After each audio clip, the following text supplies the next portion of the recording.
ખેડાની ભારતીય વિદ્યા ભવન સ્કૂલમાં રમઝાનના પાઠ ભણાવાય છે। આ ગંભીર આરોપ લગાવ્યો છે હિન્દુ સંગઠનોએ। વિશ્વ હિન્દુ પરિષદ અને બજરંગ દળે સ્કૂલ સંચાલકો પર આક્ષેપ લગાવ્યો છે। સંચાલકો દ્વારા સ્કૂલમાં ધર્મ પરિવર્તન અને રમઝાન માસના પાઠ ભણાવવામાં આવી રહ્યા છે। હિન્દુ સંગઠનોનો દાવો છે કે છેલ્લા કેટલાક દિવસોથી આ અંગે વાલીઓ ફરિયાદ કરી રહ્યા છે। મહત્વપૂર્ણ છે કે આ સમગ્ર મામલે હિન્દુ સંગઠનો દ્વારા જિલ્લા શિક્ષણ અધિકારીને પણ રજૂઆત કરાઈ અને સ્કૂલ સામે કાર્યવાહીની માંગ પણ કરાઈ છે।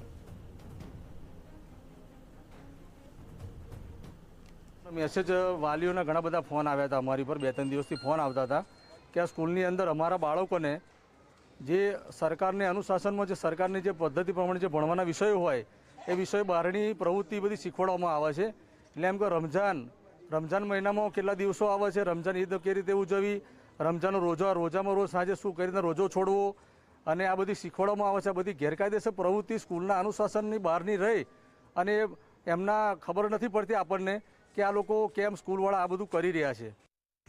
બીજી તરફ ભવન સ્કૂલના સંચાલકોએ તમામ આરોપો ફગાવ્યા હતા અને સ્કૂલમાં આવી કોઈ પ્રવૃત્તિ ન ચાલતી હોવાની સ્પષ્ટતા કરી હતી। જો કે સ્કૂલમાં ઈદ વિશે જ્ઞાન આપવામાં આવ્યું હોવાનો સંચાલકો સ્વીકાર કરીને તેઓની સંસ્થા સર્વધર્મમાં માનતી હોવાનો દાવો કરી રહ્યા છે।